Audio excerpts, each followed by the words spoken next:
if you're a survivor of any, trauma, loss, grief, any of those things, if you feel elements of stress, you must get out. It's beyond therapy.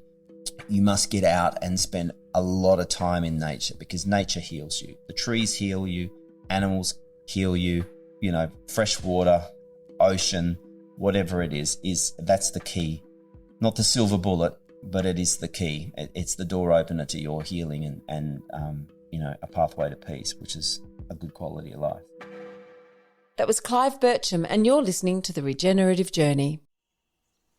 From wherever we are, we acknowledge the traditional custodians of country throughout Australia, recognising their continuing connection to this land, its waterways, the stars in the skies since time immemorial. We pay our respects to the elders, knowledge holders, and to all the generations of First Nations peoples who have nurtured their unceded sovereign lands for over 80,000 years and continue to do so today.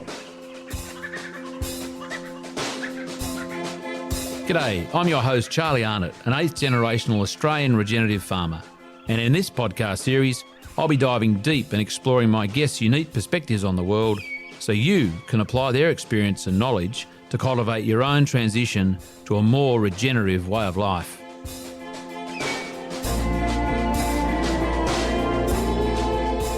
Welcome to The Regenerative Journey with your host Charlie Arnott.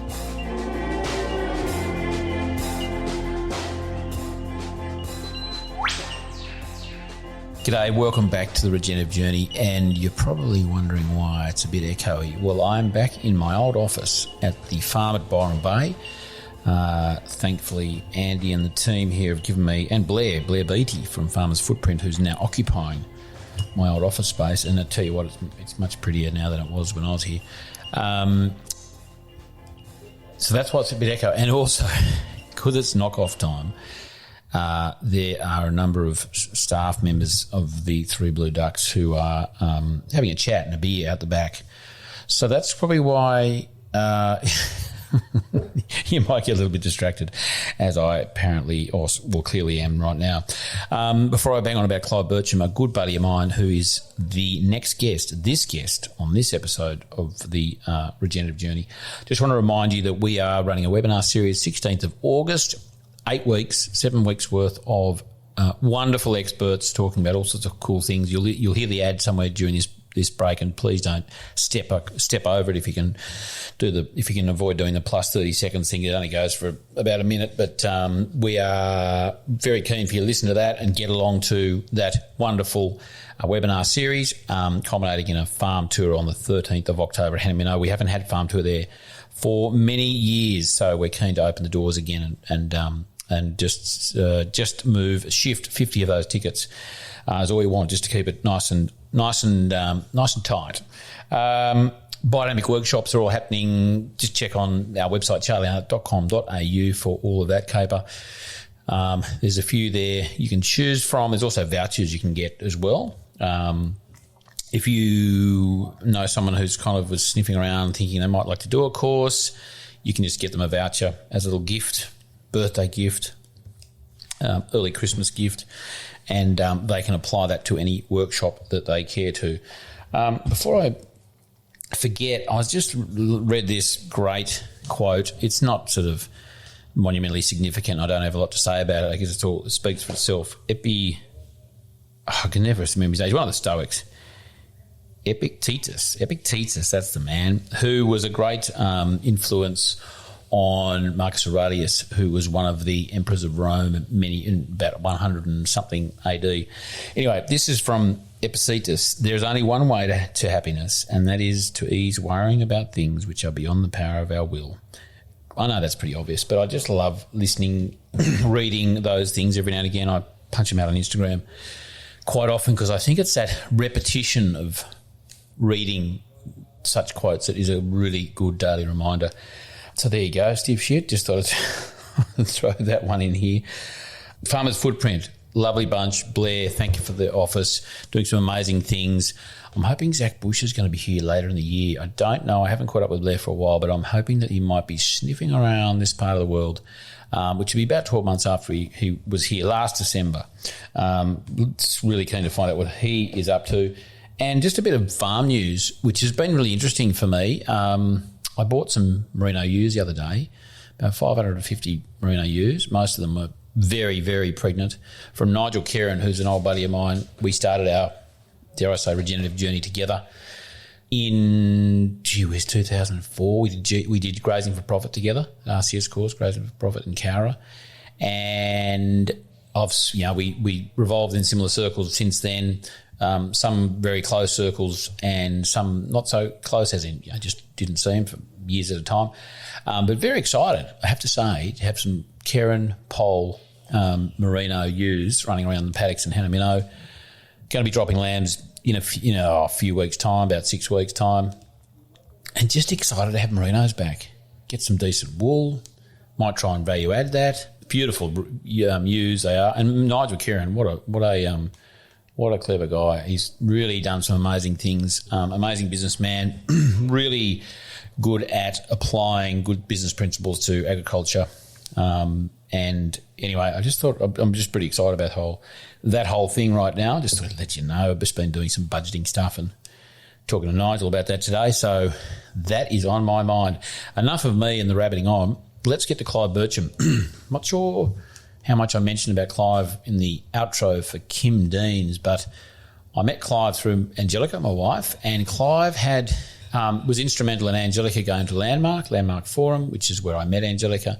I went because I'd been suggested by a few people. He went. No, he'd already been. That's right. And he suggested to Angelica. Anyway, I met her there. A lot to thank Clive for.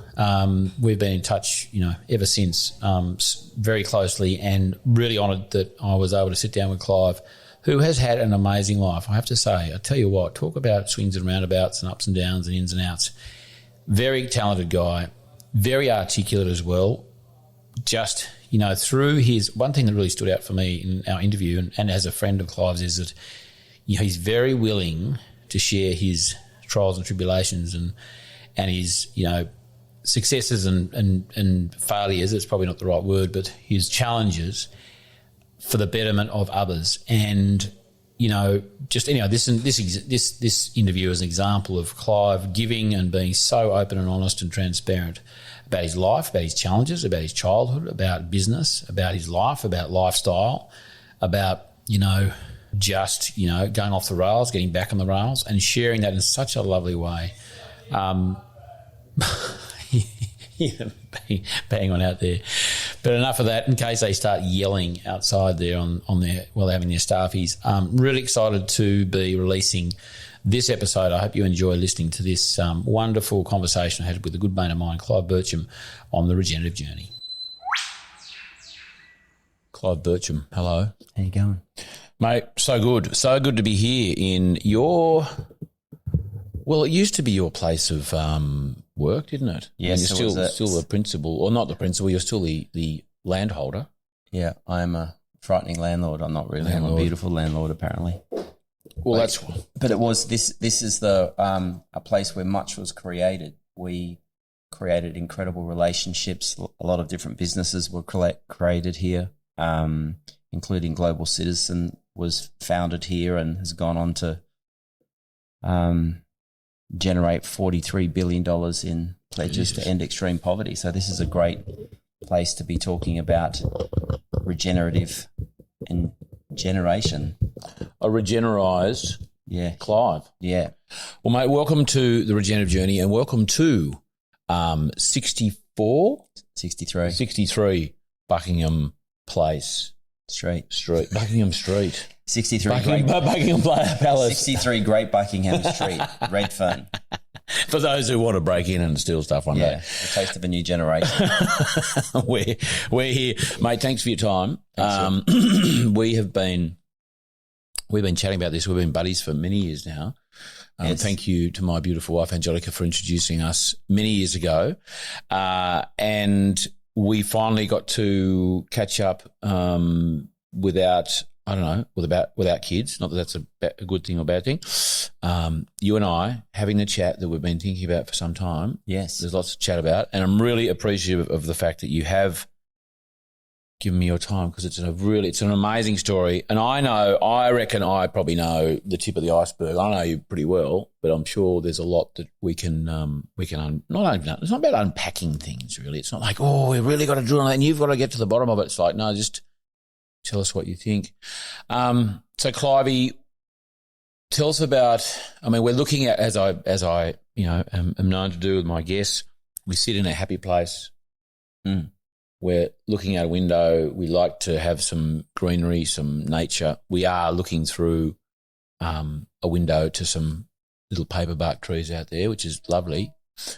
Is this your happy place, or was it your happy place? What does it sort of represent to you? It's nice to sort of set the scene. Okay, cool. So I spent 10 years in this building businesses and helping other people build their businesses. So I think that this is, it is a place, as I said before, of great regeneration and rejuvenation. And we've created a lot of sensations for people here. A lot of success has been trials and tribulations, a lot of heartache. So I think that this represents, my past actually, and it's nice to visit, and we'll probably talk quite a lot about my past, which is, interesting. So it is, a beautiful twist of fate and irony that we're sitting here.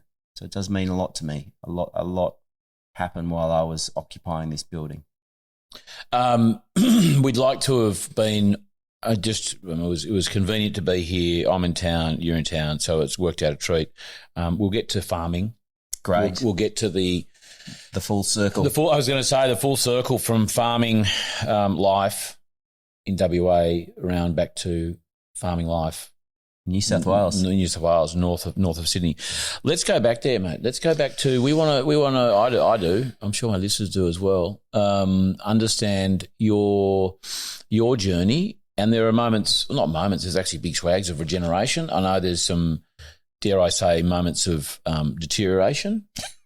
Yes. Is that fair to say? Well documented deterioration and degradation. Which we've all got, mate. I'm not saying you're no Robinson Crusoe. I just seem to specialise in that, which hopefully your listeners will enjoy. Oh, I'm sure you'll put the spin on it that's appropriate. So let's go back to WA.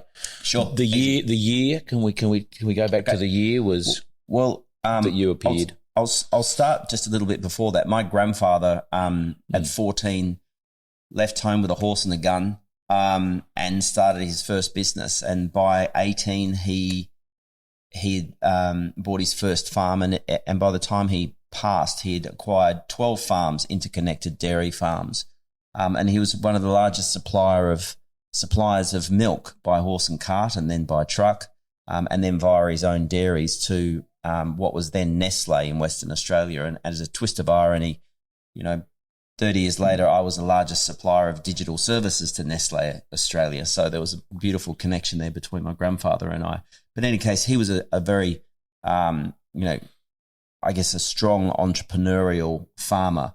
And I had the benefit of growing up, spending most of my life on the farm, on tractors, in the dairy, helping him out with cattle in the yards. And I didn't realise that would play a big role in my life later in my life. But obviously, it like most people from the country, I think it creates a better human being than not. And I'm not being pretentious to anybody that doesn't grow up in the country, but I do think that, being around life and death and nature and, peace and trees and creation is beautiful for anyone's soul. So I think it was a good balance. I was born in 1970. My father passed when I was 8. That set forth a cascade or a domino of catastrophic events, including, wide-ranging sexual abuse and physical abuse and, rape and molestation and all that kind of crazy stuff, which had me, catapult out of the farming life because it did involve a family member. And I had a successful career in media. And then 35 years later, I'm back in the country, back in the yards, raising cows again. Boom, life story. That's it, Clive. Thank you for that. That's going to be one of our shorter episodes. Mate, just back to so were you living on? You spent a lot of time on your grandfather's farm. Were you on farm in that period of time as well? Yeah, I would say actually living. Yeah, well, we had a place in town, so we were part townie, part farmers. But where when you say town, what part of WA? Well, it's Harvey, Western Australia, so which is one of the largest dairy farming shires in Western Australia. So, and then the farms are in a place called Cooking-up. Everything has an up over there, as you know. Do we know why that is? No idea. Is it's indigenous, the up thing? Probably, must yeah. be. I mean, pardon me for not knowing that, but yeah. No, so that's all right. Cooking-up was, a 10-minute drive from school. We'd catch the school bus home. I'd hose the dairy down that was one of my jobs, hosing the dairy down, and then my, mum would pick me up in the afternoon, or I'd ride my motorbike home or bike or whatever it was. But, it was part, hardcore farming and then part townie. But my passion was, whether it was being on a tractor or hanging out with my granddad or, being in the dairy, it was just a beautiful way to grow up. And even now, as I ride my bike through where we live now and I go past a dairy, the smell of cow manure is a sweet one for me. I love it. I do. Like all those things that, I left behind when I was 15, they're coming back to me, stronger than ever. And there's healing properties in the smell of manure, for me at least. I'm just scribbling down a few little quotes there. Yeah. So that might be one of them. So back to farm life. Yeah. Happy in the first, up to, I guess, 8. Were you reasonably independent, as a young lad, riding bikes, having responsibilities on farm? Post that I was, incredibly independent, probably too independent for a, 8-9-year-old. But and that was life where we were, is just that, it's the meme that circulates now that, you knew where everyone was built by the, where the bikes were parked out the front, the bicycles. And so we just had a tribe of young lads, and we're always on our bicycles, roaming the hills, and, just bikes were freedom. So that was amazing. But and on the farm, I think there was parts of it that were lonely for me, but also parts of it were amazing because I was able to be a contribution, whether it was, raking the hay before my uncle came along and baled it, or, rotary hoeing or harrowing or whatever the job I had. I loved being a contribution. And I think that was a beautiful thing, and being around animals. And,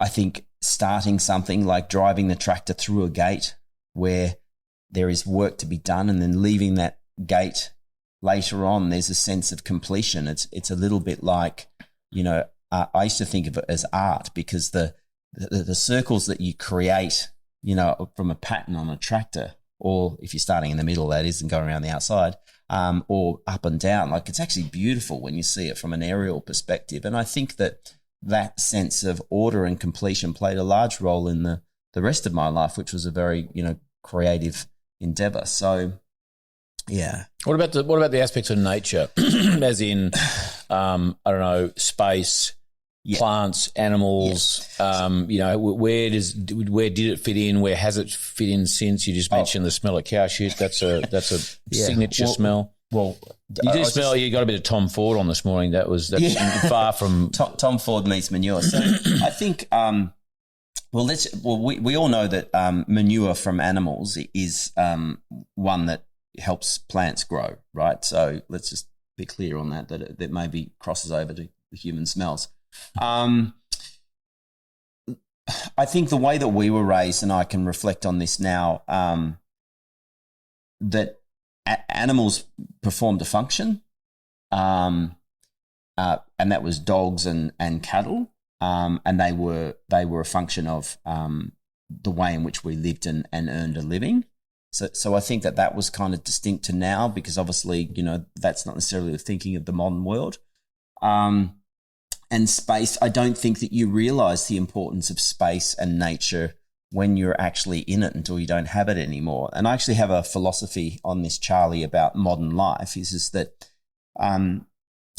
we've metropolized in the last century. Metropolized as in we've moved from the country predominantly into cities, and there's been apartment blocks built. That's a very, very unnatural thing. And then, so we're in the cities, we're living in apartments or houses with small backyards. It's very, very expensive. You get a mortgage, you live the dream.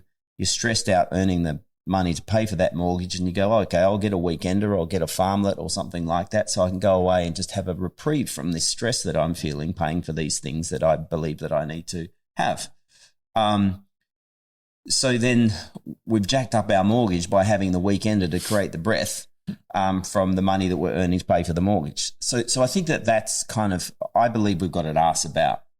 And in actual fact, that peace in nature, be that with animals or taking a bushwalk, which we all love to do, it should be the norm versus the Saturday and the Sunday. And hopefully people, continue on the post-COVID lockdown meltdown and do more Zoom calls and look after themselves in nature, because, our nervous system, as I understand it from the research that I do and the things that I read about, is calmed by trees, walking, water, be that ocean or otherwise. And it should be the norm. It shouldn't be something that we have to pay extra for or necessarily travel a long way to. Excuse me, I'm got the croaks. I had a coffee before, and I think I've got a bit of dairy stuff going on. Oh. It might be Tom Ford. No, I'm sure it's not. The notion of I forgot where I was going to go with that now. We're talking about does peace I remember the notion of I love it, ask about. Oh, yeah. I mean, it's easy to be a farmer and say, because the other thing for me is like, I'm on a farm, I want to get a place in the city that I can go to and kind of get away from the farm sort of stuff. That's kind of maybe what's balance, right? The 180. Yeah, well, it is. Whichever sort of side of that equation you're on, it's about balance. But you're right. It's interesting that we want the reprieve, we want the break, we want the hamlet, the farmlet, the whatever it is, and it's not about being naive. I don't think it's because of these things that you discover them, is that farms can be a bit of work, like even 3 or 4 or 5 acres, they need mowing, they need repair, they need maintenance, they need those things.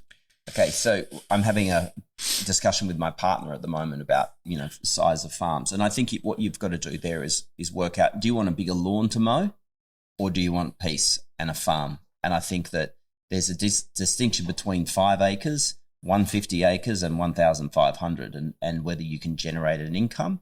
And there's all the machinations also that, anything above 150 acres means that you need a 35% deposit, and then that puts some things out of reach.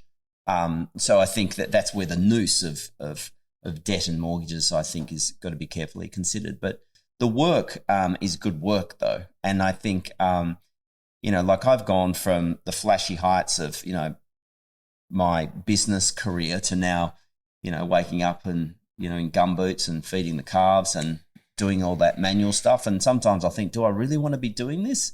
But I also feel that, like when I was a kid, I used to have to feed the calves at the dairy. I'm feeding calves again now at 52, and it's nurturing.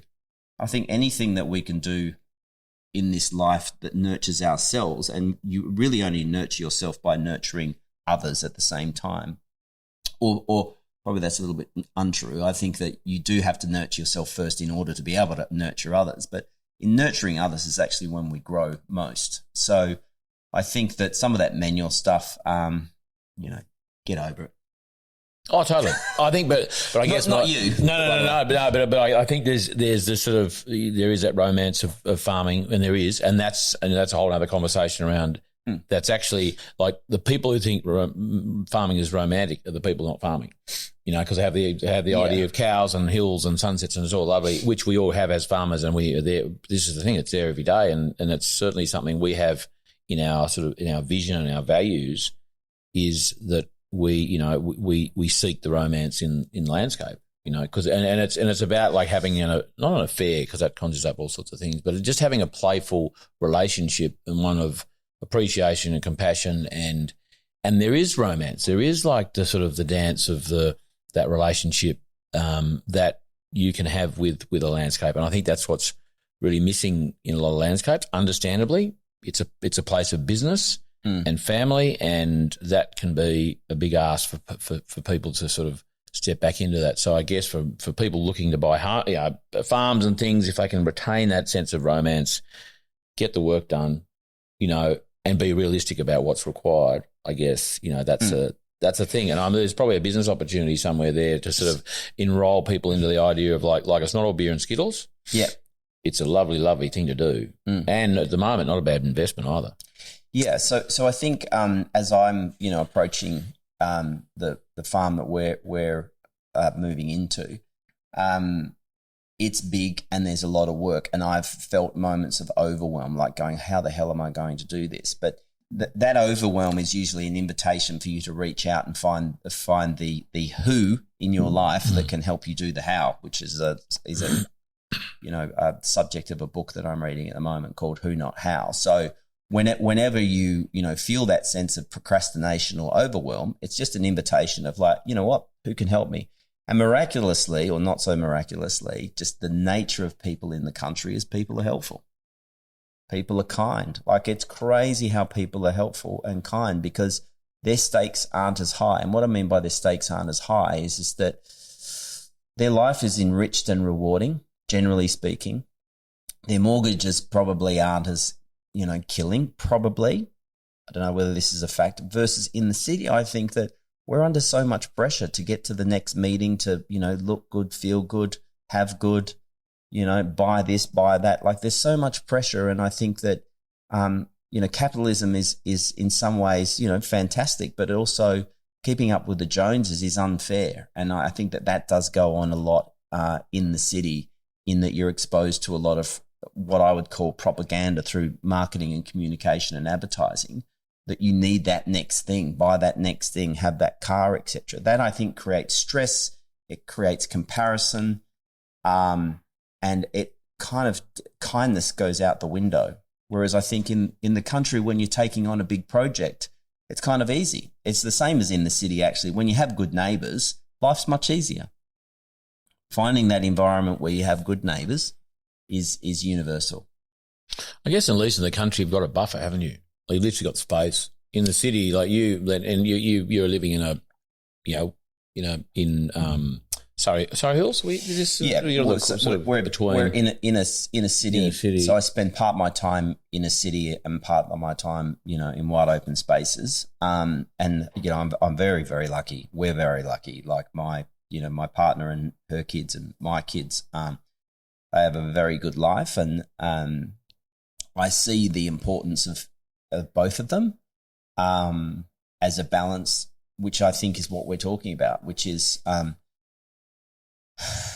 like how does every human being go on their own regenerative journey so that they find peace? Like, it's not about what I've come to conclude is that it's about how do I lead a rewarding quality of life, and what's a rewarding quality of life is not necessarily waking up and going to the gym each morning before I smash it in the office.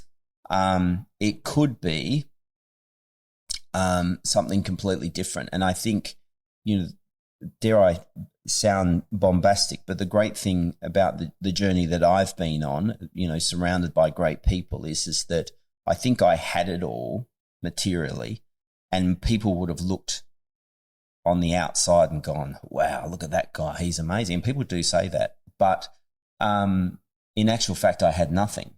It was a big empty kind of space. It's one thing to have a McMansion. It's another thing to have good vibes in that McMansion. So I think that just having the ability, and what I encourage people to do is just look outside and beyond what is now, because there's a wonderful life that you can recreate, and that's what I was lucky enough to be able to do that with my family, because we were living in the city. We had all the trappings, fast cars, expensive houses, all that type of stuff. Private schools, private school fees, private school parents, private school kids. Sorry, being a bit cynical, but that can be good, and that can be challenging as well. And then we were able to, as I say, paint my kids' canvas with different colours. We painted it, the colours in the city, and now we're painting it with a different canvas. And I hope there's more canvases, because again, going back to that thing of balance, like how do we balance our lives in an imbalanced world? We're driven by so many different factors. In one part, we're being told to achieve and overachieve and upgrade and buy this and buy that. In another part, our soul and our physical selves is saying, slow down, find me peace. Can I walk that river? Can I walk in that forest? Can I swim in that ocean without the massive rent? Can I swim in that ocean? Like how do we find peace in the balance of all the crazy stuff that's going on? Well, I guess it's a question of value. Like, what do people value? And maybe it's that people don't value the benefit to them and family and community of investing in that walk along the river, or that opportunity, or that bit of, that sitting under a tree and meditating, as opposed to, what is it, expectation they value? Well, values are put upon them to achieve, overachieve, growth, all of that sort of stuff. Well, as I said it previously, I think one of the most powerful things that we're faced with is comparison. Like social media, people in the car park, people next to you at traffic lights, whatever. There's something in us that does draw a comparison, and I try guide my family not to do that, because comparison is the thief of joy. So I think that's one of the drivers. I think that then you get caught up in, being a part of that, sporting club or that fashion circle, that community, whatever it could be. Oh, you're kidding. Oh, phone storage full. What a... Do you want to use my phone? Can we do that, mate? Yeah. Sorry, people listening. What a pain in the butt. Should we pause? No, we just go on, mate. We just keep it going. Oh, hang on. See, it's not going to let me do. I was thinking of this morning going, I wonder if it's got room on there. I need to. We just do that. Thanks, mate. That end? Switcheroony. Hang on. Oh, no. Sorry. You're on. Do that. Oh, yeah. Oh. Look at that. Seamless. Switching to camera 2 now. I better deal with that. I've got another interview this afternoon. I will need to deal with that one. Upload. Yes. Put it on. It'll be fine. Let's go. Where were we? Comparison. Comparison. Comparison. So we're talking about taking time out to, sit under a tree. Well, when I look at the culture of people in the city leaving the city for weekends or going for a bushwalk, I guess that's the nature of people taking that time to regenerate their soul, which is a beautiful thing. I just think we need to do more of it. I know my own experiences, and that is that, I've had a very busy business career. I've got an active mind. I come down here, I spend 3 days here, 4 days, I smash it, and then I've got to go home to recharge and get my to-do list done. I think that that's actually a really, really good balance. I'm lucky to be able to do that. But I don't know what the answer is for the wider population. I mean, I find that people are, whether they're conscious of it or not, probably yearning for more escape and more peace, and that's evident by it's Easter at the moment as we record this, and you look at the freeway getting out of town. It's like, holy moly, that's a sign to me that there's a bit of congestion for peace. Isn't that interesting? Well, I guess it creates opportunity for people in the country, and it's good for communities, good for agritourism, it's good for those things, Sure. And then I guess what that does is real estate prices are impacted.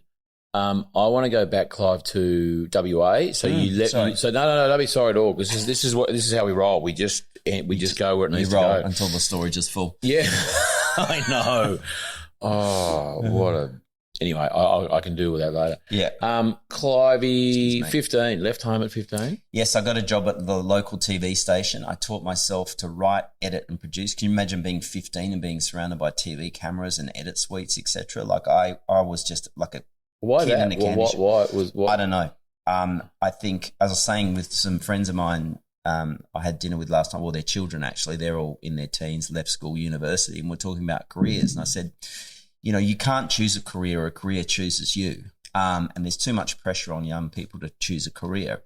You know, I did everything from lawn mowing, milk delivery, carpet laying, furniture shop, supermarket, hosing down a dairy, tractor driver, all that kind of stuff. And then I landed in media. I don't know, but creativity soothed my soul and I was thankfully good at it. And, you know, I was just laughing because I was thinking about my first boss said that I wasn't creative. I actually secretly read the HR report and it said I wasn't creative. I was very mechanical. But obviously, you know, what happened was I went on to have an award-winning creative career. And I think that was part the entrepreneurialism that came from my grandfather. And then partly, you know, my anxiety and the hole that I was left through my father passing and all the abuse. Creativity filled the hole and soothed my anxiety. So, and it drove me in business to be, you know, wickedly determined and you know, in some ways successful, in other ways, you know, terribly challenged and, you know, often defeated. So I worked in television for 15 years. You know, I worked at Channel 7 and Channel 9 and then helped launch the Comedy Channel here at Foxtel in Sydney, which was enormously successful. We won about 30 international creative awards in 3 years, which was record setting. We broke, you know, financial targets, you know, through creativity. We had the largest production slate of Australian television at that time. Then I went to New York, London, Los Angeles and had jobs over there. Came up with my concept for my business, which was called the Conscience Organization. Kind of started it and then came back here and I pulled my finger out about 3 years later. So what year are we talking? That's 2003. And I really got going at the end of 2003. And then our rise to success and great reputation was very quick. We you know, arrived back here, you know, we were producing a lot of music, content for Coca-Cola, producing, you know, parts of the ARIA Awards. We produced the Make Poverty History concert, which then led to me meeting Hugh Evans, who then, you know, founded the Global Poverty Project, which is now known as Global Citizen, which is now, you know, as I mentioned earlier, they've raised $43 billion in pledges. So that used to be housed in these offices here. So all of that, you know, success happened very, very quickly. And then in 2008 or 2007, I could smell the GFC. My wife was pregnant. I thought I had a big mortgage. Comparatively, it was nothing. So I thought, well, I better sell my business or sell part of it and get some cash. So I got a miraculous phone call from my then best mate saying, you should do what we do. I went and met the chairman of this big marketing services holding company called WPP, still very big. And he said to me, how much do you make? I told him. He said, how much do you want? I told him. He said, no problems. He said to me, what's your business plan? I said, well, it's quite simple. Invoice more than I spend. Don't work with arseholes and stick it to tradition. What I didn't know was I was going into bed with what was tradition, I guess. And so that partnership afforded me, you know, a great lifestyle, you know, some of which I wasted and some of which I invested well. Went through all sorts of trials and tribulations with, you know, marriage breakdown. I went from, you know, very, very healthy lifestyle to very unhealthy, you know, drinking too much, eating too much, not exercising, you know, dealing with, you know, quite a lot of significant mental health challenges. And so all the time my business is going up while I'm going down, or I'm going up while the business is going down. It was just this, you know, very unique timeline, if you like. And whichever way, whatever challenge came to me, whether it was, you know, a bad tax advice or clients firing us or vice versa, as I said, the GFC. There was so many different challenges we faced, and I made it through them all. And I'm surprised I made them through them all. How did you manage that? How did you manage keeping business going? You just said business is going up, you're going down. Like that's how does one get through the day or the week or the month, or kind of, on reflection, was there anything that was saving you, or just getting you from day to day? Even stuff that you think was but wasn't really. Well, okay, so I think I'm a religious man, so I believe obviously there's an element of God. I believe my own determination that I cannot fail my family. Good friends, great therapists, determination, grit, and I also think because of the catastrophic nature of my childhood, that I was blessed with some magic dust, some angels looking after me. So I think a combination of all those things, and again we go back to the conversation around balance and peace. I think that all those things are factors. And great friends, great wisdom, the wisdom of your community around you. Which is the business I have now, Compadres, is all about how do I use all the I always say how can my scars be your wisdom versus, I would say that it's a variety of things that helped me through that period. Was there anything that was not helping you? Like making it worse? Well, yeah. Like I think, yes, 100%. And I can see it now. Like I remember I'd go away on the weekenders to the country, some great friends, with farms, and we'd go away for the weekend and I'd feel amazing, inspired and just beautiful. Like we all do it. Like we'll pay money to go fly to a resort where they hand you a nice tea in the reception area, and suddenly you think life's amazing. Well, that I think should be free and should be everywhere. Not the tea, but that experience. So I was going away, to these farms, feeling incredible. And then I would feel, as I saw the city glow on the way back, as I saw the city glow kind of come up, I'd feel the pressure of life come down on my shoulders. So I think those intermittent moments in the country were beneficial, and mucking around with horses and things like that. So I think that's kind of something that got me going, and I started looking for a farm in, I think it was about 2016, 2017. So I realized that it was upon us, and obviously we came down to your place quite a bit, and I think that was all very soothing for the soul. So I think broadly, if you're a human living in the city, get out as much as you can and get in touch with nature, whatever that means to you. It could be Centennial Park, it could be a national park, whatever it is. You owe it to yourself to be in creation, to be away, to have clarity in your life.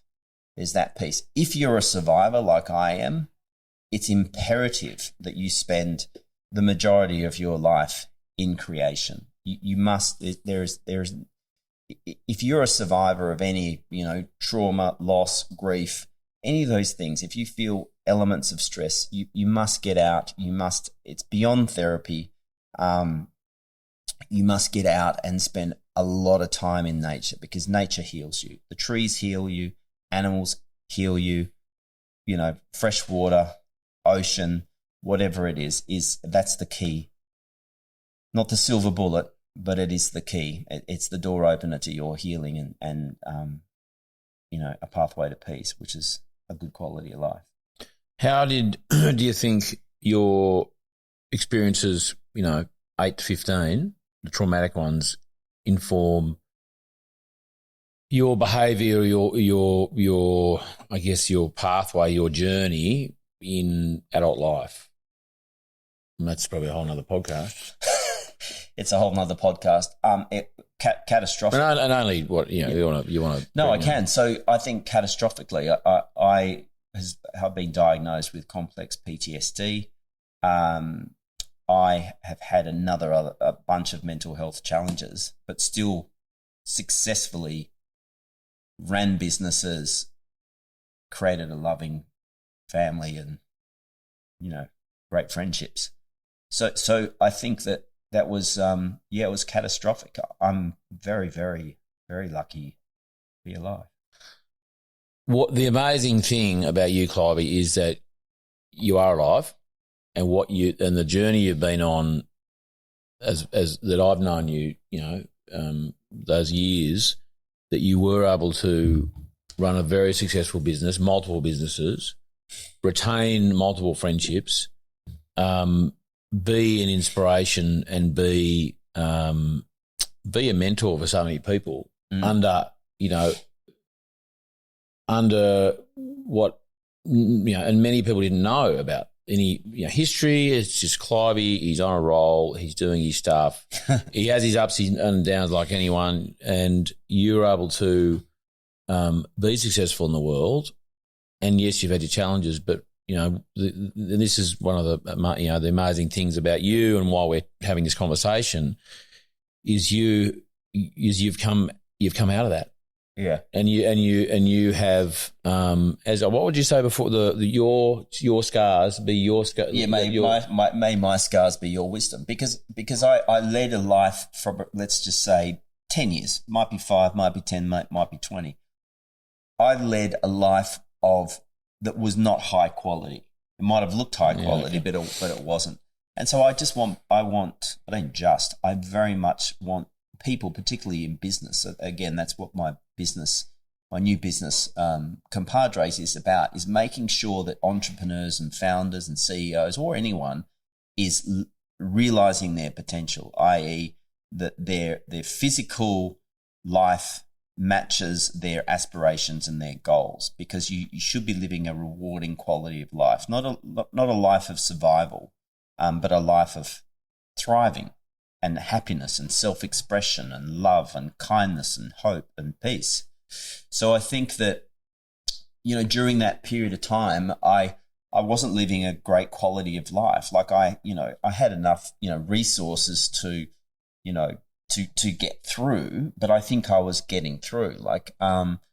Versus now, I would say I'm the happiest I've ever been. I'm very fit. And I'm able to offer people and be a contribution to other people's lives, which is really what, I think the ultimate goal of all of us is as we become, grandparents. You want to sit back with a whole bag of wisdom and offer it, down the generations, and that's called contribution. But yeah, I think that I didn't live a great quality of life, and I don't think a lot of CEOs now. If I hate to single out CEOs, but CEOs and professionals largely are, it's balls to the wall. I've got to make it. I've just got to do it, and all the other slogans: live with no regrets, no fear, all this kind of stuff that you see on sporting goods brands. Well, one of yours, what was one of yours? Fuck yes. Was that right? No, well, in this building, we used to have a 20-meter neon sign that said "Hell yes." Hell yes, that's right. Because I was a yes to everything in life, which in actual fact you should be a no to most things. But in any case, I'm not sure what to say other than. Was there a point? In your journey where there was a moment, a second, a day, a conversation where it became evident that things had to change? Yeah. My story of in all of us, we're affected by genetics, our parents' behaviour, and our surroundings and our environment when we're growing up. And there's a lot of other inputs. This is the Clive version of life, right? So there's probably other things that are deeply true, but I think that for me, I've stored a lot of trauma deep down, and the only way I dealt with that was a lot of exercise, a lot of work, and sometimes a lot of self-medication, which might have been alcohol. So I think that the the moment that all kind of the breakdown came when my son turned 8. And I could see that was the age that my father died. It was the age that my, call it neglect and sexual abuse and physical abuse, all that started as well. And I was like, holy crap. And that set off the trauma inside me. It's stored on a cellular level.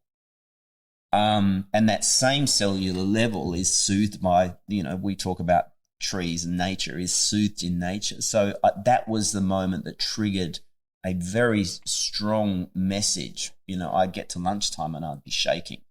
At the same time, I'm running, multi-million-dollar businesses, not one, but 2. And then I started some crazy farmer's market, which you kind of visited, just to add complexity to my life. But in any case, that was a moment that the signs were there. Like they say that the lion roars before it bites.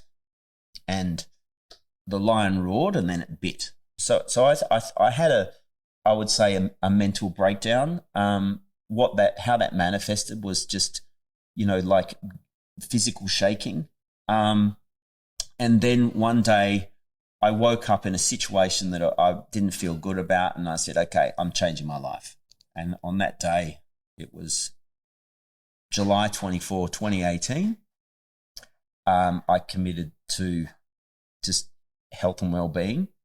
And rather than being a part-time dad and a part-time CEO, I committed to being a full-time dad. Sorry, this is so emotional, but it is emotional. So I think that, I no longer was, the hero, I guess, of running all these businesses. And as you said, I presented quite well. I just didn't want to be all things to all people and nothing to no one. So I kind of checked out.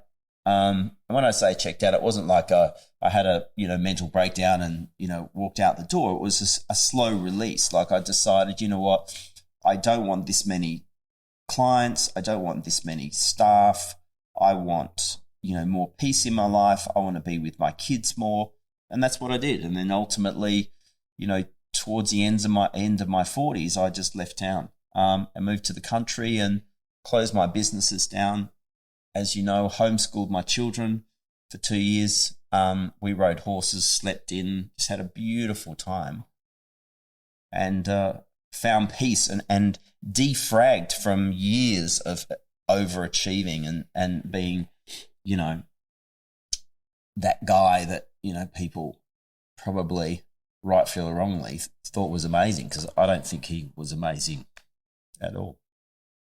What would you say? I suspect that, we've got a pretty broad range of listeners, and Yep. I'm sure that there'd be those listening who, if not in this situation, everyone has their own journey and scenarios and so on, but that can maybe be inspired somewhat to change or identify they need to change, whether it's farming, they're a farmer and that's not suiting them, or they're in the city or whatever, or they're, as the sort of your idea around CEOs that, it's a lot of pressure and it's a lot of, that often I imagine values don't necessarily align with behaviours or vice versa. Is there any sort of advice you can give to those? I have a whole 12-month program that can help you through that. So what I discovered was you need to have, everyone has principles, and usually they're good principles, but we usually have them asked about. So the first thing I do is get people to write down their principles and make sure that every decision you make is matched to that principle. So, and when you say principles, is that kind of maybe some examples? Are they values? Yeah, it could be values, but I call them principles because they're really principles of life. They're your true north. So for me, number one is my spiritual health, my physical and mental health, and my family's mental health. So that's 1, 2, 3. My family's health. So and what are my measures of that? Is am I thriving? How do I present? Am I at peace? Or am I distressed? With my family, it's, are they thriving? Are we in communication? Is there joy? Is there happiness? There's those kind of things. So I think that, I think that it's quite easy to adjust your life when you've got your principles really clear. So every decision you make, every door you walk through, you go, okay, am I aligned to my principles? Another thing that is important, I think, for particularly if you're a high achiever type, is am I present, which is something that, everyone from the Dalai Lama talks about, to Tim Ferriss. But yeah, am I present to the moment? And one that we've talked about is just around, which is normal for business and busyness and business people, which is just rushing and having too much packed and stacked. And what was the podcast or the book? The book is The Ruthless Elimination of Hurry, because when the best way to articulate that is that we all need more time and we all need more money. But if I gave you more time and more money, what would you do with it? You would probably do something that would increase your need for more time and more money. So what James Mark Cromer talks about is that, by slowing down and winning the day, you can actually get more time. But at the moment, what happens usually is, for all of us in busy lives, is the day wins us. The day takes over us. And so I think they're just, some really simple tips that I like to work on with everyone, and certainly continue working on it, in my own life. More about compadres. Tell me, let's go there, like in terms of, how, when, a bit of the what there now, but how did that, I guess, how did it come about? Well, how it came about was that, when I moved to the country, I thought I'd never come back to the city.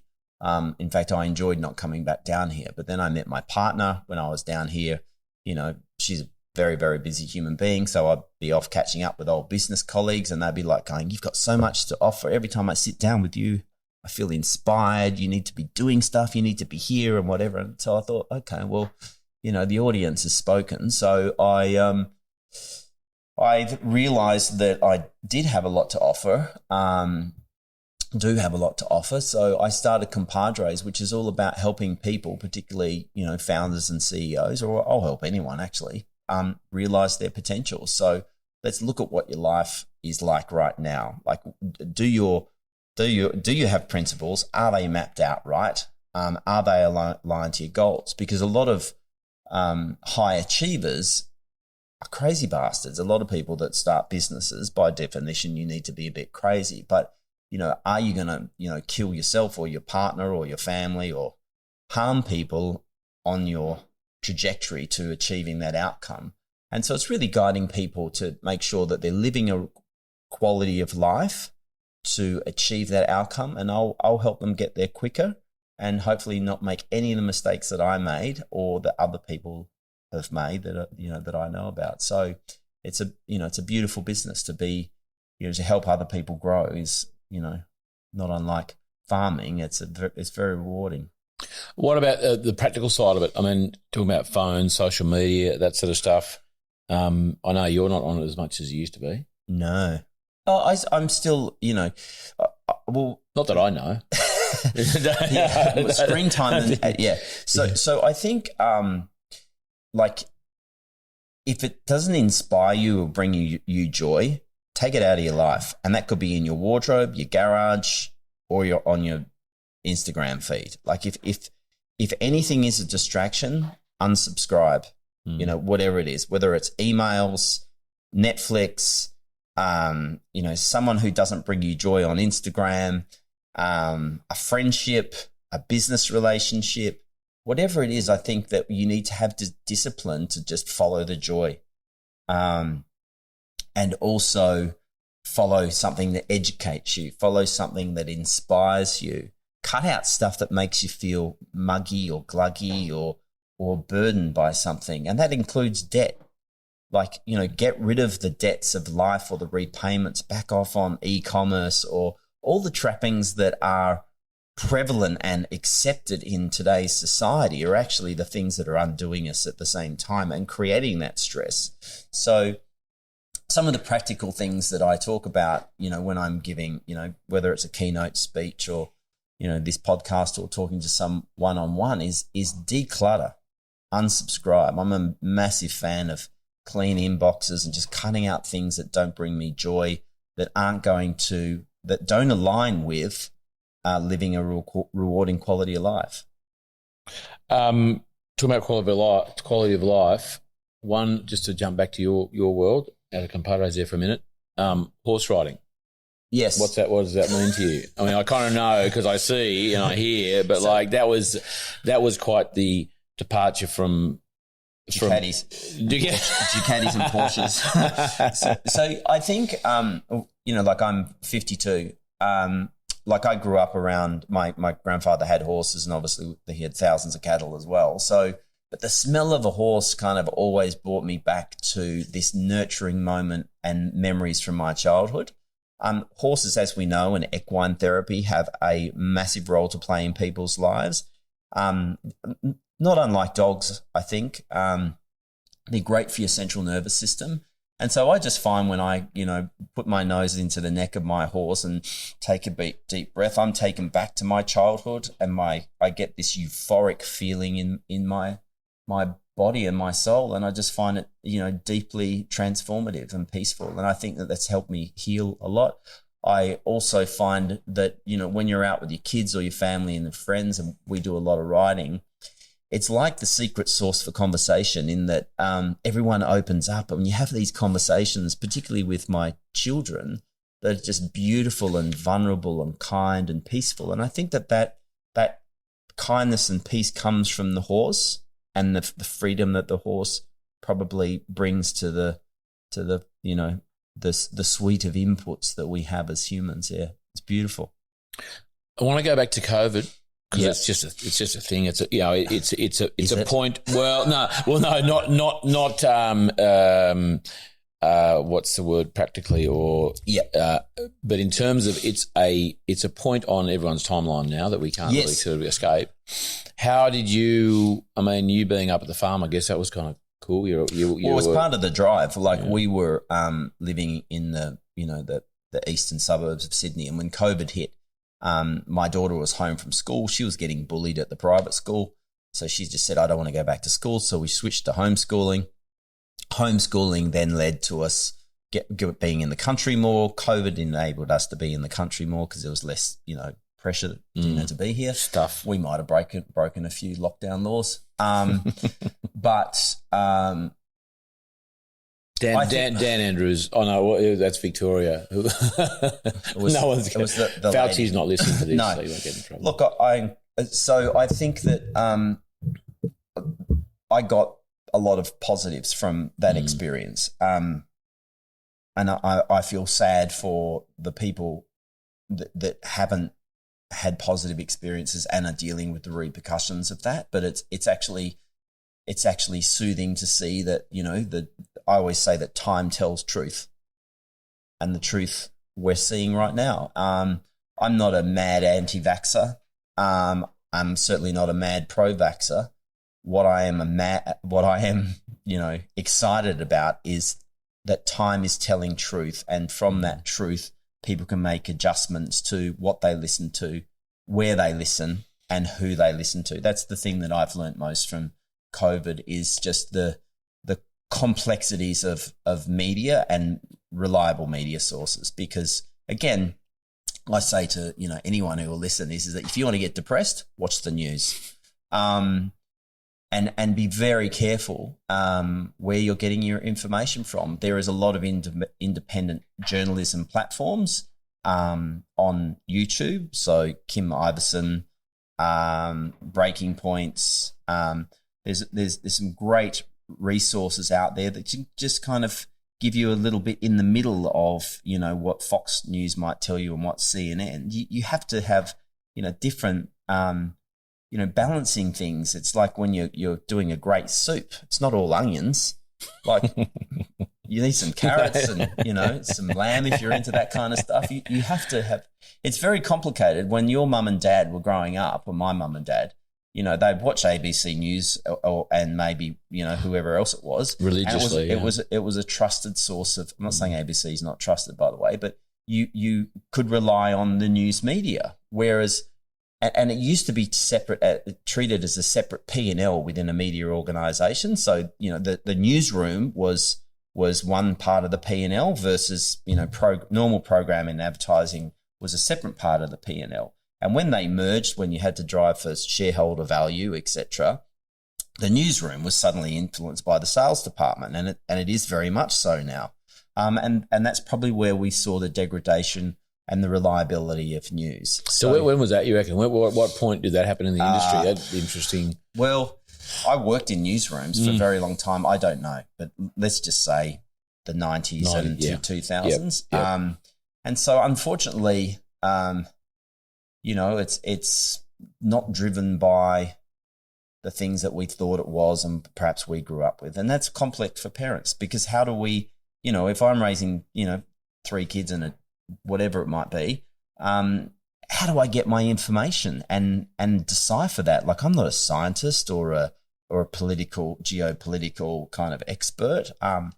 And what's unfolding, like, I'm a fan of Ray Dalio of the changing world order. He predicted it through 500, his research on the last 500 years. We are at the end of a world order, i.e. America, and the changing of the guard. And so this is a fascinating time to be alive. Who's taking over? Well, you're seeing the end of currencies as we knew them. We're obviously seeing the devaluation of dollars and our assets through, the secret tax called inflation and, money printers and all that kind of stuff. I think there is a divide in the way currencies will be traded, and it already is. So the Chinese yuan is being traded for oil with Russia, and now that's going to Saudi Arabia, and so you'll see that's the end of the US dollar's dominance. There is other currency, what do you call them? Unity through BRICS. So I think that probably points to China becoming the leading dominant, community, if you like, or superpower of the world. But I don't think that's the end of the world either, because that happened with the UK at the start of the last century as well. And, the Poms seem relatively happy. So, it's just a fascinating time for us to be alive.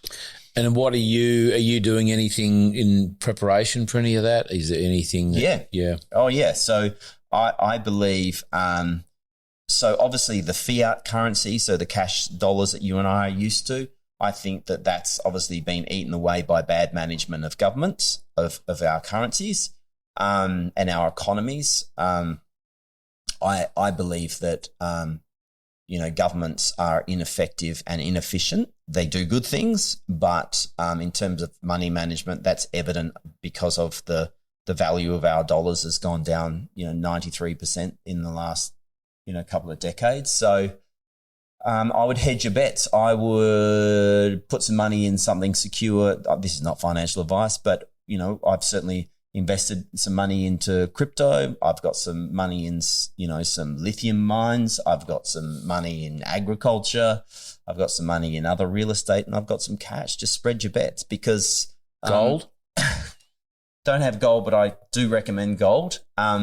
I think that what will happen with the biggest change that will happen, or one change to be very, very aware of, is central bank digital currencies will mean that the Australian government or the US government or whoever, they can track all of your spending, and your money may have an expiry date. And that's frightening. That level of control, I think, is good in a way, because I think people will become very suspicious. There will be an uprising against it, and we'll probably end up with 4 or 5 different economies. So you'll have the cash economy, you'll have the fiat economy, or currency, I should say.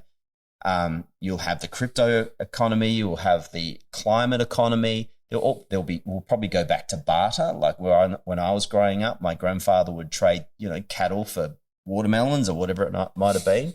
So we will all find a way to move away from the system, because I think as governments try for more control on us, it's natural that humans don't like control. We like to be free.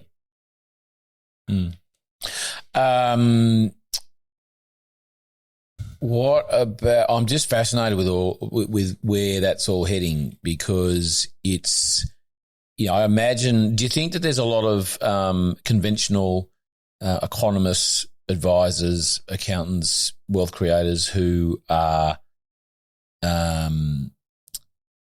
just not looking at that? Not like our personalities tend to look for alternatives.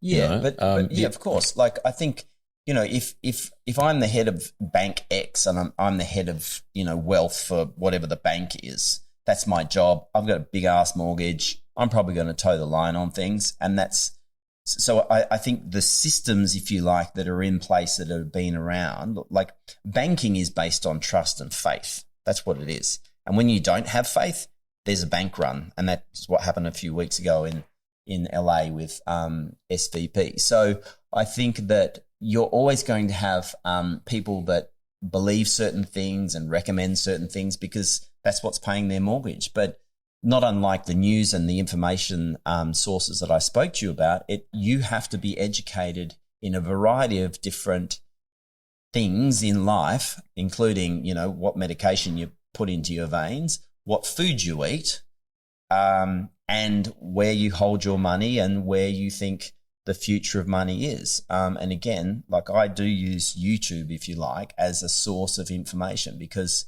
the change is happening very, very quickly, and I would be hedging my bets across a bunch of different things. Yes, I guess time will tell, won't it? Well, as I said, time tells truth, and everything that the conspiracy theorists in terms of currency were talking about a year ago or 2 years ago is no longer a conspiracy theory. Yeah, Andrew was showing me something yesterday about Kiyosaki, Robert Kiyosaki. Yes, he's on the case. Oh yes, like he's he's not like some crazy bloke who's just come out of nowhere. No. So he's the author of Rich Dad, Poor Dad. So yeah, he believes that the banking system is changing things. That currencies are pretty much stuffed. Federal reserves and federal, reserve banks, etc., have, buggered up our economies in a large way, and you should be investing in gold and crypto. The thing I love about him actually is just that he just says if you have a mortgage or a debt over an asset that isn't delivering you a return, then you're a slave. I.e., when you own a house, it's giving you food, clothes, and shelter, Maslow's hierarchy of needs. It's providing one of those, but you are in debt on something that's not necessarily giving you immediate return. It will long term, but there's wisdom in what he says. So he's a very well studied person, and he certainly is recommending gold, and he certainly is recommending crypto, and I would do the same for sure. Something's going on now with currencies that is life changing, but humanity and humans, we have ways of working through these things, and we will. And what's happening, I believe, is just more division. There's more division happening in the world. There's no unity, or not as much unity as there was. Probably a bit random, but in America, it used to be community was led by believers in Christianity and non-believers or other, sections of religion. Whereas now the country isn't divided into believers and non-believers. It's divided into two different parties, like Democrats or Republicans. So the things that are driving us now are very different than 50 years ago. And I think what we need to do as individuals is look for the unity in one another rather than the divide. And I think digital lives is that they kind of invite us to compare, to comment, to judge, rather than to unite, discuss, find wisdom, and find a way forward. I think that's the worst thing about being a parent now, I think, is that, I am now that person who my parents were. When I was a boy, it was like this. Well, that's the bit that I worry about for our kids, Charlie, is, and you and I are lucky in that, we've given them the gift of the land, which hopefully will continue to soothe their soul, to calm their soul. But the endeavour and the pathway for children is we don't know right now, because it's certainly not go to university and get a job anymore. I mean, I guess that's the thing, isn't it? Like there was from our grandparents to parents, there was changes in terms of social and sort of the things that drove them or didn't. There were some changes, but not a hell of a lot. From our parents to us, a little bit more going on. But between us and our children, like every week almost there's something else to consider, or another potential influence or thing to swerve or aim for, isn't there? Oh yes, and no one knows the answer. But what COVID taught me was just the benefit of cooking at home and sitting around the dinner table, which we were always out at restaurants, but so we just cooked at home. And now in the country, there's no Uber Eats where we live. It's all you cook everything you eat. So it brought about this just with all of this going on. My advice is just love the people who are your family and stay close to your friends and just hold each other tight, because the bigger questions that we're talking about currencies, AI, all that kind of stuff, we can't answer them.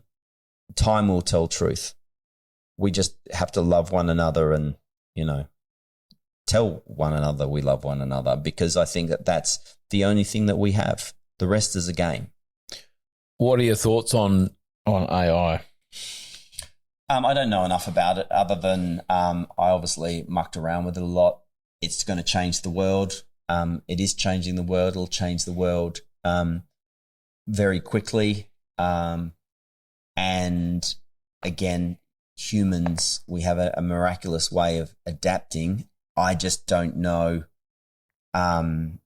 what that adaptation is going to be like. I think when you have people who, like Elon Musk, who, he's wonderfully crazy, and one of the closest thing we have to AI that breathes.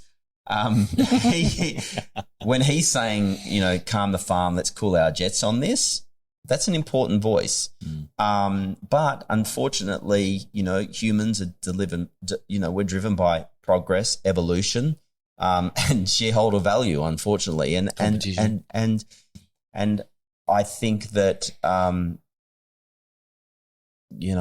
that's it's not a question I can answer, other than that I just go back to what I was saying before, which is love the ones you live with.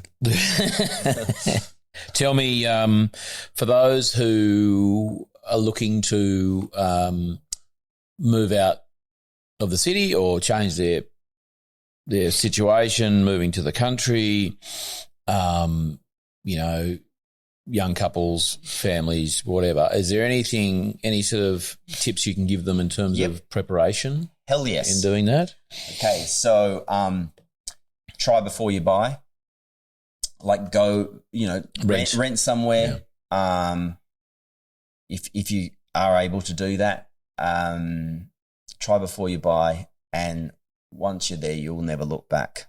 They're two things. I don't think it's necessarily that scary. It just, like I said earlier, is go through your life, unsubscribe, declutter, get rid of debts and stop buying crap, because that crap will mean nothing once you're in the country.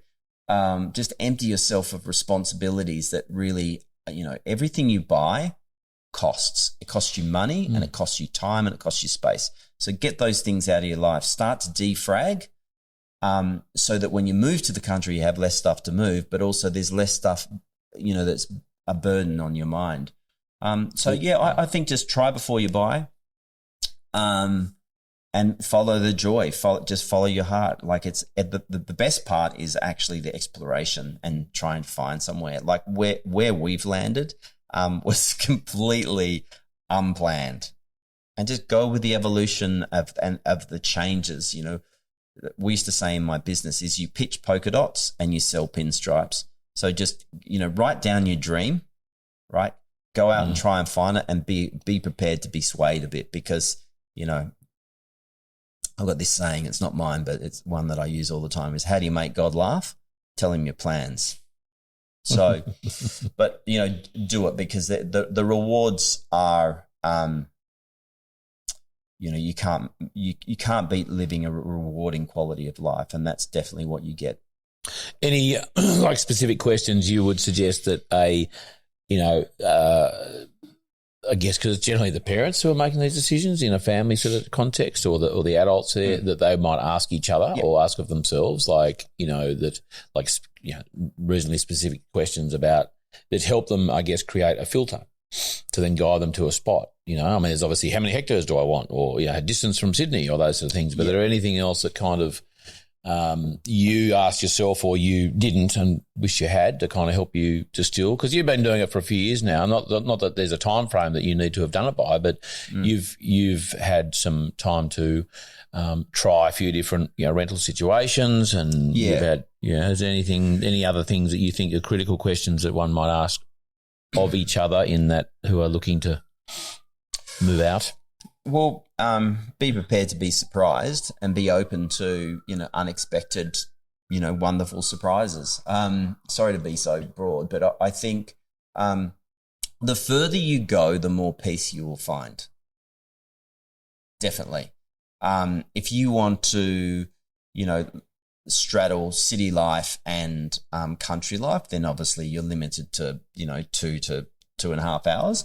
I think that the under 2 hour you know, opportunities are pretty cooked. They're still great value, but if you want to live 2 hours from the city, you're probably looking at sub 150 acres, which is still beautiful. Like we're on a place at the moment, whilst we do our other bits and pieces, there's 100 acres, and that's kind of big. But for me, that feels small because of my upbringing, and yours too.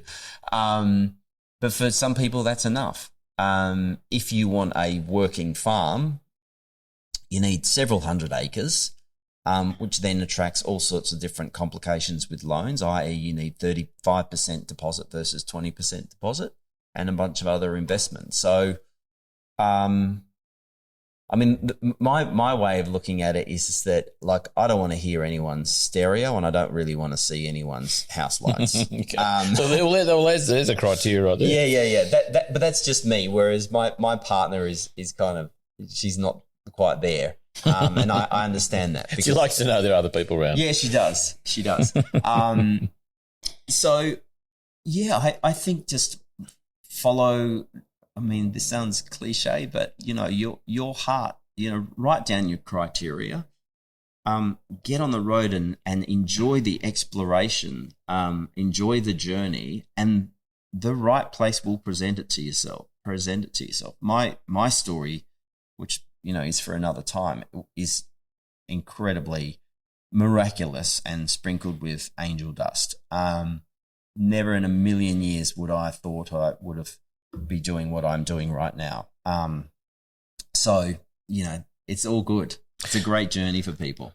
So we talked about what it means for you to, as a representative of city folk coming out of the country, you know, the criteria and your sort of what that means to be there. What do you think, what has been your experience for others in the country when city people turn up, and, you know, what are you, as an example, potentially currently offering your community as someone who's not a farmer? There's no like generational stuff that's keeping you saying and doing and being a particular way. You're like this fresh guy has just turned up, which is probably something that city people don't, maybe who are making this transition, aren't thinking about what they can give to the community. But also, I'm just thinking about listeners in rural communities going, oh, more bloody Sydney people coming out. Like, there's some real benefits that brings, isn't it, to a community? Well, yeah, like I'm very encouraging of all the local business people, and supportive, and I realise that I'm on their turf. Like, there's generational people there, you know, like it's not one generation. It's not one generation. It's usually 2 or 3. You know, there's roads named after their family in these communities. So, yeah, respect. I'm never going to get it right. We're never going to get it right, but just respect, I think. And on the other side of things, I think country people can be, a bit prickly about that as well and unjustified.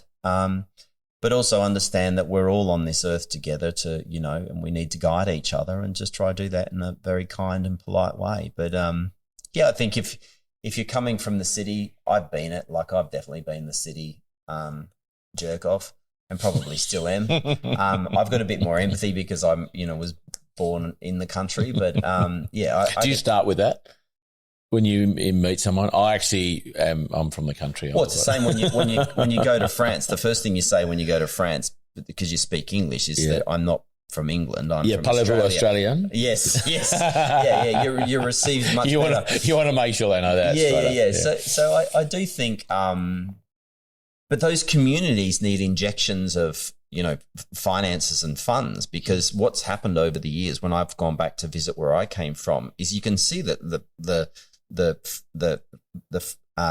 abundance of money has been sucked out. Usually I always equate it to, shareholder value or private equity or what it might be, whatever it might have been. It's just that you can see that it's not flourishing like it used to. So I think we need to find that balance, and it's very hard that by people moving back out to the country, contributing to, whether it's council rates or buying stuff at the supermarket, that's a positive. That is a positive. And again, going back to what I said many times today, is just that it's balance. We need balance in the city. We need balance in the country. We need balance of the way in which, funds are distributed, particularly through political parties, because the city gets more fundings from the country and that's not fair.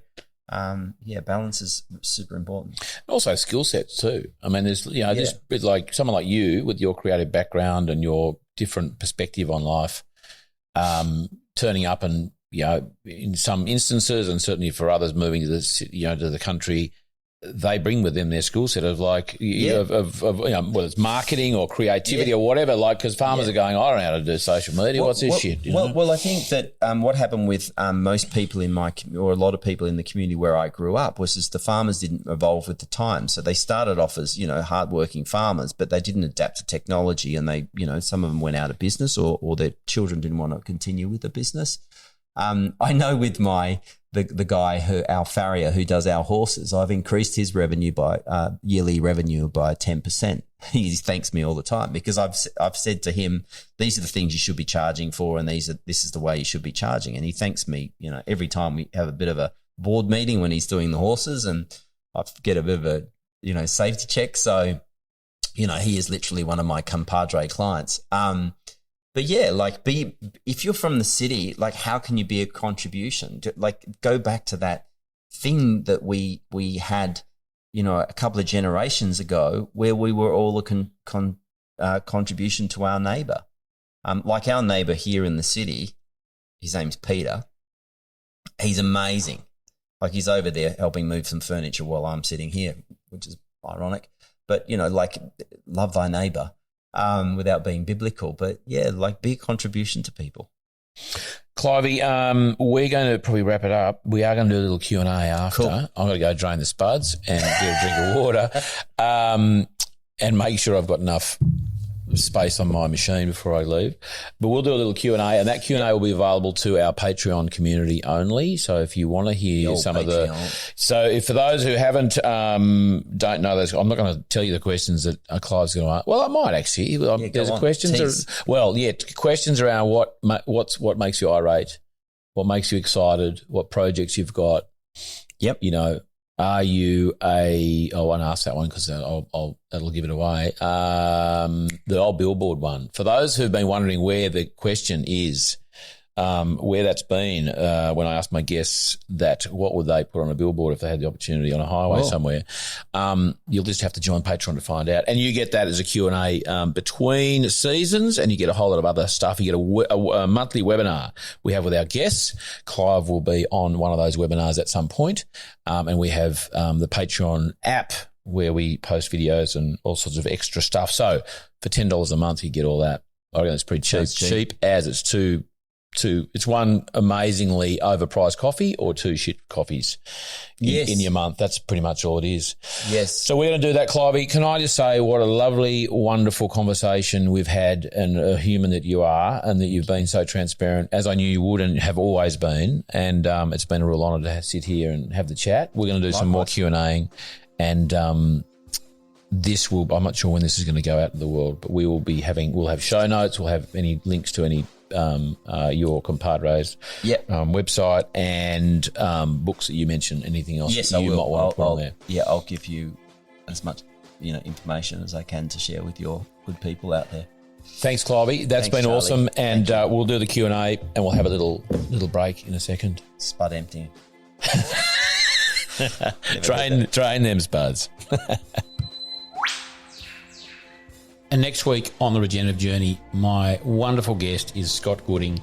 He is a chef, a cook, a father, an amazing fella, partner of Matilda Brown, daughter of Brian and Rachel Brown, and just doing some amazing things in the food space, regenerative agriculture. Got his fingers in a few pies, but what a lovely bloke. We had such a funny yarn up there at Whale Beach at his house, overlooking the Pacific Ocean.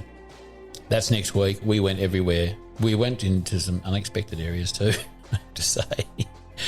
But it was all good fun. Next week, Scott Gooding on the Regenerative Journey.